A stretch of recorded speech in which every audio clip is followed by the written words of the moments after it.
안녕하세요. 반갑습니다. 그냥좀해TV의 이지원 강사입니다. 자, 오늘도 하루 열심히 시작을 하고 있고요. 오늘은 아침에 제 나름대로 이제 명언처럼 여러분에게 좀 전달해주고 싶은 얘기가 이런 얘기였어요. 아니라고 말하지 마라. 너는 그렇게 살면 안 된다는 것을 너무나 잘 알고 있다. 라는 주제로 시작을 하고 있습니다. 맞습니다. 우리는 우리 스스로 지금 이렇게 살면 안 된다는 사실을 너무나 잘 알고 있죠. 그런데 계속적으로 핑계를 만들어내는 겁니다. 그래서 뭐 그거에 대해서는 여러분들 뭐 더 이상 이견이 없을 거라고 생각을 하고 오늘 이야기 여러분과 함께 또 시작해 봅니다. 오늘은 마케팅 불변의 법칙 13번째. 오늘은 희생의 법칙이라는 거예요. 앞에서 설명드린 라인 확장의 법칙과 조금 그러니까 정반대되는 개념, 뭐 완전히 다르지는 않죠. 정반대되는 개념인데 희생의 법칙이라고 하는 부분, 페이지는 146페이지 시작하도록 하겠습니다. 제가 엄청나게 똑똑한 건 아니지만 나름대로 이 법칙들이나 공부를 하다 보면 양면적인 게 되게 많아요. 그러니까 라인 확장의 법칙도 마찬가지고 희생의 법칙, 그러니까 실질적으로 한쪽에서는 라인을 확장하지 말고 하나에 집중하라고 하고, 또 다른 한쪽에서는 너무 하나에다 집중을 하는 게 아니라 확장이라든지 아니면 변화를 모색을 하려면 어느 정도의 필요한 것들은 다변화하는 거 좋다라고 이야기를 합니다. 우리가 이야기하는 양면 속에서 그럼 뭐 이 얘기도 하고 저 얘기도 하는데 무엇이야 라고 하는데 뭐냐면, 양쪽에 있는 것들이 모두 존재를 해요. 하나가 모두 옳고 하나가 완전한 진리라는 건 거의 없습니다. 그래서 그런 과정에 있어서 이런 양면들은 실질적으로 개념을 정확하게 알고, 이런 측면에서는 아까 같이 라인 확장의 법칙이 맞을 수 있고, 이런 측면에서는 초점을 맞추는 실질적으로 희생의 법칙이 맞을 수도 있다. 그러면 양면적인 것들을 어떻게 다룰 것이냐는 여러분들 판단이라는 거죠. 그러니까 개념을 정확하게 잡고 있으면 어떤 상황에 따라서 여러분들이 판단할 수 있는 능력을 갖게 되고, 그랬을 때 여러분에게 무엇을 보여준다? 기회라고 하는 해답들, 방법들을 여러분에게 알려준다. 그게 뭐다? 그렇죠.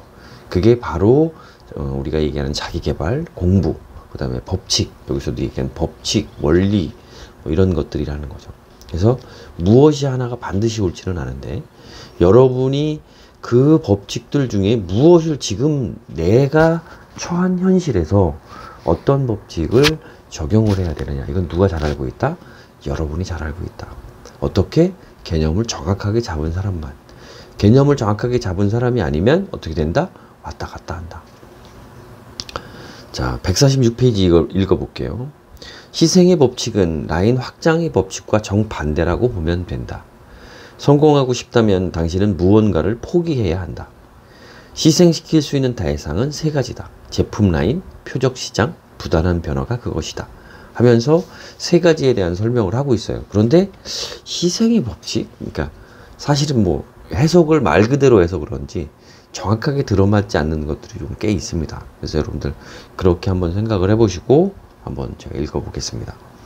완벽한 제품 라인 구비는 사치이며 패배의 지름길이다. 성공하고 싶다면 제품 라인을 확장시킬 것이 아니라 축소시켜야 한다. 어떤 제품 라인, 필요한 것들을 다 넣으려고 하지 마라. 이게 외식업에서도 적용이 되고 블로그 운영이나 SNS 플랫폼 운영에서도 마찬가지거든요. 그래서 완벽한 제품 라인을 모두 구축하려고 하지 마라. 그게 곧 패배의 지름길이다. 그만큼 할 시간도 없다. 그런데 시간이 아닌 그걸 자동화시킬 수 있는 방법이 있다라고 하면 그런 방법을 취해라. 하지만 그런 것들이 아니라고 하면 어떻게 됐든 이 방법을 따라라 라고 하는 거죠. 그러면서 에머리라고 하는 업체와 기업과 페덱스라고 하는 기업, 그러니까 아마 배송업체인 것 같아요. 이 두 가지 업체를 비교를 합니다. 에머리와 비교해 페덱스가 한 일은 무엇인가? 이 회사는 오로지 한 가지 서비스에만 전력 투구했다. 바로 소화물의 밤새 배송 서비스였다. 오늘날 페덱스는 에머리보다 훨씬 더 큰 회사가 되었다. 페덱스가 감행했던 희생은 밤새 배송이라는 단어를 소비자의 마음속에 들여놓는 힘을 발휘했다. 무슨 일이 있어도 밤새 배송이 이루어져야 할 물건이 있다면 사람들은 의심 없이 페덱스를 찾았다라고 하는 거죠. 그래서 집중, 뭔가 초점을 맞추는 집중의 법칙, 여기에 들어가는 겁니다. 그러다가 실질적으로 페덱스도 어떻게 해요? 라인 확장의 법칙을 라인 합장의 법칙을 하게 됐다라는 거죠. 타이거 인터내셔널이라는 항공화물 운송 서비스를 8억 8천만 달러에 사들였다는 거죠.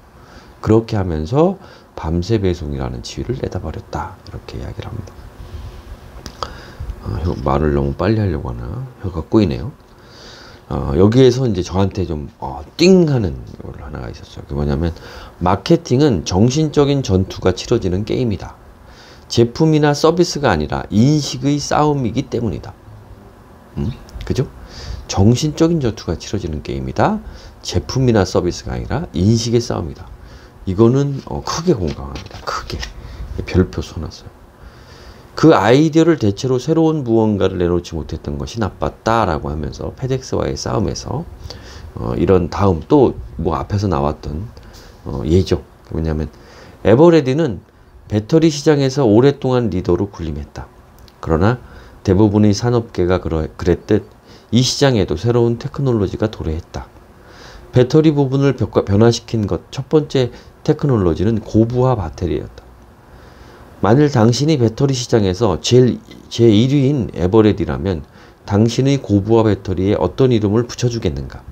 아마도 에버레디 고부하 배터리라고 붙여줄 것이다. 에버레디도 그렇게 했다. 그러다 알카라인 배터리가 등장했다. 이번에도 역시 에버레디는 자사의 알카라인 배터리를 에버레디 알카라인 배터리라고 이름 지었다. 충분히 이해가 가는 일이었다. 그러던 중 PR 멀로리가 오로지 알카라인 배터리라는 하나의 라인만을 시장에 내놓았다. 게다가 이 회사가 그 라인에 붙인 이름도 아주 근사했다. 바로 듀라셀이었다. 듀라셀이 감행했던 희생은 소비자의 마음속에 오래가는 배터리라는 아이디어를 드러낼 수 있는 힘을 발휘했다. 거기다 광고마저 듀라셀의 지속력이 에버레디 그것보다 2배는 더 길다고 말하고 있었다. 에버레디는 배터리 이름을 바꿔야 한다는 압력을 느꼈다. 그래서 탄생한 이름이 바로 에너자이저였다. 그러나 시기는 너무 늦었다. 이미 듀라셀이 배터리 시장의 리더로 등극하고 난 뒤였기 때문이다. 아침마다 이거 책 읽다 보면 계속 혀가 꼬이네요. 그죠? 아직 말에 대해서 조금 적이 되지 않은 시간이니까 좀 이해해 주시고요. 하여간 열심히 이렇게 하루 읽어가면 좋다라는 것만 이해하셨으면 좋겠습니다. 그런 예를 들고 있습니다. 그러면서 여기에서는 뭐 초점을 맞추라는 이야기와 실질적으로 그런 부분에 대해서 쭉 설명을 하고 있어요. 그러면서 두 번째 이야기가 나오죠. 첫 번째, 이제 세 가지 중에 첫 번째가 끝나고 나면, 두 번째 시장의 뭐 희생의 대상이라고 하지 말고요. 첫 번째 방법이 끝나고 나면 두 번째는 표적 시장이라는 거예요. 표적 시장. 모든 사람들에게 좋은 인생을 남겨야 한다는 생각은 또 어디에 적혀 있는 원칙인가? 라고 하는 의문을 제시합니다. 왜 두루 모든 사람에게 좋은 인상을 남겨야 되느냐? 10대 시장을 제외하고, 그러니까 이건 펩시콜라의 이야기예요. 펩시콜라가 코카콜라에게 실질적으로 맞섰던 전략은 뭐냐면 다른 연령대를 포기하고 10대 시장만 겨냥을 해서 다른 시장을 포기하고 10대 시장을 제외하고 모든 것을 희생시킨 것이다. 그런 뒤 10대들의 우상인 마이클 잭슨, 라이오넬 리치, 돈 존슨을 영입해 표적 시장에 멋지게 공략해 들어갔다. 펩시가.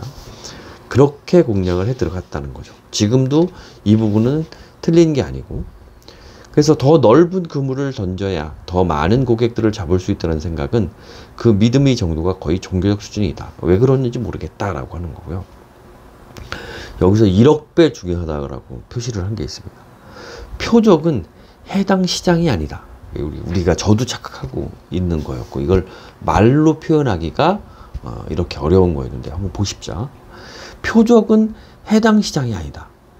만약에 우리가 표적을 10대라고 정했다고 10대 시장이 아니라는 거죠. 10대를 겨냥해서 마케팅을 하고 다 진행을 하더라도 시장은 그게 아니라는 거예요. 다시 말해 마케팅에서는 외견상 표적이 반드시 해당 제품의 실구매자일 필요는 없다. 이거 엄청 중요합니다. 이거 오늘 이것만 알고 가셔도 돼요. 이게 제가 현장에서 피부적으로 느낀 겁니다. 마케팅을 하면서 여러분이 10대에 대한 마케팅을 해서 타겟을 정해서 하다라고 하는 건 여러분이 분명한 어조로 이게 헷갈리지를 않아요. 그러니까 이 말도 하고 저 말도 하고 하는 게 아니라 분명하게 이 얘기를 해야 돼요. 그래야 여러분들이 모든 것들을 어떻게 가성비 높게끔 효율적으로 만들어낼 수 있어요. 마케팅 전략을. 그런데 그런 마케팅 전략을 10대로 겨냥한다라고 해서 여러분 시장이 10대로 국한되는 게 아니라는 거죠. 다시 말해서 마케팅에서 외견상 표정, 우리가 마케팅에서 하는 그 타겟 표정은 반드시 제품의 실구매자일 필요는 없어요. 이거 굉장히 중요한 거예요. 그래서 펩시콜라의 외견상 표적은 10대였지만 실제 시장은 모든 사람들이었다. 몸은 50대이지만 마음은 29세인 사람도 펩시를 마시고 싶어 하는 거다.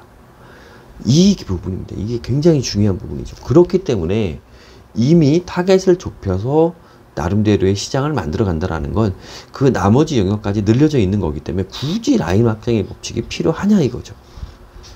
자, 마지막으로 세 번째 변화인 부단한 변화입니다. 부단한 변화. 도대체 매년 예결산 때마다 마케팅 전략을 바꿔야 한다는 생각은 어디에 적혀 있는 원칙인가 이 얘기를 하는 거죠. 왜 계속 변하려고 하느냐. 부단한 변화는 중요합니다. 그런데 어떤 면으로 계속 변하려고 하는 건 의미가 없다는 거죠. 왜 계속 변하려고 하느냐. 기존에 있는 것들을 어떻게 좀 더 세분화시키건 좀 더 그 안에서 잘할 수 있는 방법을 만들건 근데 계속 무언가를 왜 변하려고 하는지 모르겠다라고 하는 겁니다. 그렇게 하면서 여기에서 이제 하나 화이트캐슬, 저도 이 업체는 잘 모르겠는데 예를 들은 부분이니까 마지막으로 이 얘기를 드리고 오늘 영상 마치도록 하겠습니다. 이와 반대로 화이트캐슬, 미국에서 가장 오래된 패스트푸드 체인점이래요. 화이트캐슬은 한 번도 그 위치를 바꾸지 않았다. 오늘날 화이트캐슬은 60년 전 화이트캐슬과 외형만 비슷한 게 아니라 그때와 변함없이 프로즌 슬라이더, 냉동식품으로 일반 식품점에서도 구입 가능한 화이트캐슬의 고유의 햄버거, 프로즌 슬라이더를 믿어지지 않는 저렴한 가격으로 팔고 있다. 화이트캐슬이 1년에 100만 달러 이상의 평균 순수익을 올리고 있다는 사실을 믿을 수 있겠는가? 이는 버거킹보다 많으며 맥도날드에 크게 뒤지지 않는 액수다. 무언가를 희생한 사람들에게는 복이 찾아오기 마련이다. 이렇게 하면서 얘기를 마무리 짓고 있습니다. 그러니까 실질적으로 우리가 모르는 마케팅 시장에서 여러 가지 방법들이 되게 많아요. 하나가 아니라는 거죠. 시장은 굉장히 여러 가지고 그 시장들에서 아까도 얘기한 여기에서 마케팅 불변의 법칙에 저자가 얘기하는 것도 있지만 라인 확장의 법칙도 맞고 희생의 법칙도 맞아요. 다변화해서 확장하는 것도 맞고 초점을 맞추는 것도 맞습니다. 그게 왜 중요한지에 대한 개념을 정확하게 알고 여러분이 현장에서 그러한 법칙을 여러분이 능수능란하게 그 도구를 잘 활용할 수 있게끔 만드는 거예요. 맹신은 좋지 않습니다. 무언가를 맹신하는 거는 원치 않아요. 좋지 않아요. 그래서 마케팅 전략이라는 걸 공부를 해보고 계속적으로 자기 개발을 공부를 해보니까 마찬가지예요. 여러분 아침에 미라클 모닝 일어나는 것도 마찬가지입니다. 아침에 일어나는 게 중요하지 않은 건 아니에요. 하지만 그것에 너무 몰입을 해서 그게 전부라고 생각하는 것도 틀린 겁니다. 그래서 자기 개발을 위한 자기주도적인 아침에 일어나서 여러분이 무엇을 하는가가 더 중요하고 그 무엇을 하는 거에서 여러분들이 어떤 동기, 원동력, 연료를 만들어서 하루를 꾸준하게 열심히 살아가는 것 그런 것들이 실질적으로 다음날 또 아침에 일찍 일어나게 어떤 날은 열흘이면 내가 한 3, 4일은 그렇게 못 일어나고 힘들어할 수도 있잖아요. 그런 날도 일어날 수 있는 동기를 부여해 준다 라고 이해를 하시면 더 좋을 것 같습니다. 여러분들 오늘 하루도 응원하고 여러분들 오늘 하루도 화이팅 하시고 더 힘찬 여러분의 미래를 만들어 가시는 그런 여러분들 되시기 바라면서 오늘 영상 여기서 마치도록 하겠습니다. 감사합니다.